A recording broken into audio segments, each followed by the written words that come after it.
ශ්‍රී ලංකාවේ කැපීපෙනෙන නර්තන ශිල්පියෙක් සහ නර්තන රචකයෙක් වන දශක 5කට වැඩි කාලයක් පුරා ශ්‍රී ලංකාවේ නර්තනය සඳහා දැඩි ලෙස දායක වූ ආචාර්ය එස් පනීභාරත නම් ශ්‍රේෂ්ඨ කලාකරුවා පිළිබඳව මේ වීඩියෝ මගින් කරුණු ඔබ වෙත ගෙන එනවා.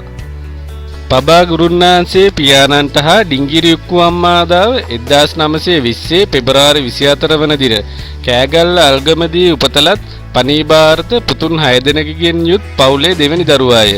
ඔහු කෑගල්ල දිස්ත්‍රික්කයේ හතරකෝරළේ අල්ගම නැටුම් පරම්පරාවට අයත් විය. පනීභාරත ඔහුගේ පවුලේ සමාජිකයන් විසින් හැඳින්වූයේ පානිස්සෝ පානි යනුවෙනි. පියා මාමලා සහ පියාගේ සීයා යන සියලු දෙනාම නර්තන කලාවේ නියුක්ත වූ අතර කුඩා විදියේම පනීභාරත නැටුම් හා බෙර වාදනය ඉගෙන ගත්තේය. නමුත් පනීභාරතගේ දෙමව්පියන් විසින් ඔහුව වෛද්‍යවරයෙක් වෙන ලෙස ඔහුට බලපෑම් කළ බැවින් ඔහු වෛද්‍ය විද්‍යාව ඉගෙනීම සඳහා තිබ්බටුවාවේ ගුණානන්ද හිමි වෙත එවන ලදී. වෛද්‍ය විද්‍යාව හදාරමින් සිටියේදී ඔහු නර්තනය දිගටම කරගෙන ගියේය.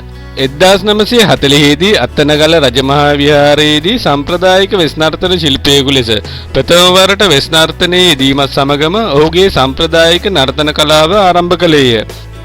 බෙර වාදනයේ සහ නර්තනයේ ඔහුගේ දක්ෂතා දුටු ජේ.ඩී.ඒ. පෙරේරා පනීභාරතට තම පාසල වන ලෝරස් විද්‍යාලයේ ශිෂ්‍යයෙකු ලෙස ඇතුළත් කරගත්තේය. පාසලේ ඉගෙනුම ලබන අතරතුර ඔහුට නර්තන ගුරුවරයෙකු ලෙස වැඩ කරගෙන ගිය අතර එම කාලයේදීම රඹුක්වැල්ල ශ්‍රී සිද්ධාර්ථ හිමියන්ගේ සංස්කෘතික හා සාහිත්‍ය භාෂාවන් හැදෑරීම සඳහා විද්‍යාලංකාර පිරිවෙනට ඇතුළත් විය.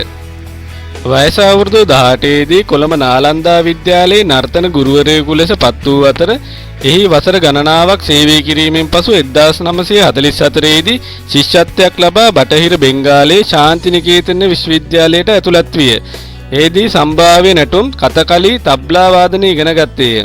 මෙම කාලයේ තුල රබින්ද්‍රනාත් tagore විසින් නිෂ්පාදනය කරන ලද නාට්‍ය කිහිපයකම පනීභාරතද රඟ දැක්විය. 1948 දී නැවත ලංකාවට පැමිණි පසු කොළඹ රාජකීය විද්‍යාලයේත් මීරිගම කනිෂ්ඨ විද්‍යාලයේත් ගුරුවරයෙකු ලෙස කටයුතු කළේය. පසුව මීරිගම ගුරු අභ්‍යාස විද්‍යාලයේ නර්තන උපදේශකයෙක් ලෙස කටයුතු කළේය. 1952 දී හවුඩ් ලලිත කලා ආයතනයේ විදුහල්පති ලෙසත් 1974 මැයි 1 වෙනිදා එවක සෞන්දර්ය ආයතනයක් වූ ශ්‍රී ලංකා විශ්වවිද්‍යාලයේ නර්තනාංශයේ ප්‍රධානියා ලෙසත් 1979 ජනවාරි 1 වෙනිදා සෞන්දර්ය අධ්‍යයන ආයතනයේ කැලණිය විශ්වවිද්‍යාලයේ අනුබද්ධ ආයතනයක් බවට පත් වූ ප්‍රථම අංශ ප්‍රධානියා බවට පත් විය. ශාස්ත්‍රීය කටයුතු හැරෙන විට පනීභාරත මුද්‍රා නාට්‍ය කිහිපයක් නිර්මාණය කළේය. සිකුරු තරුව, කුරුළු බැද්ද, අශෝක වැනි චිත්‍රපටිවල නර්තන අධ්‍යක්ෂණය කළේ ඔහුය. 1954 දී පොදු රාජ්‍ය මණ්ඩලයේ කලා උළෙලේදී දෙවන එලිසබෙත් රැජින හමුවේ ඉදිරිපත් කළ ගොයම් කැපීමේ නෙතුම නම් සම්ප්‍රදායික ගීතය ඉදිරිපත් කළේය.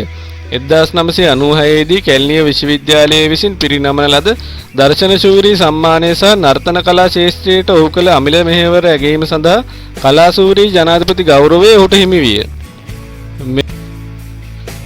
මෙවන් ශ්‍රී ලංකාවේ විශිෂ්ට පුද්ගලයන්ගේ තොරතුරු මෙන්ම ශ්‍රී ලංකාවේ ඓතිහාසික, සංස්කෘතිමය හා පාරිසරික තොරතුරු දැනුම ලබා ගැනීම සඳහා අප channel subscribe කර අප හා එක්වන මෙන් ඔබට ආරාධනා කරනවා. මේ වීඩියෝ නැරඹුව ඔබ සැමට ස්තුතියි.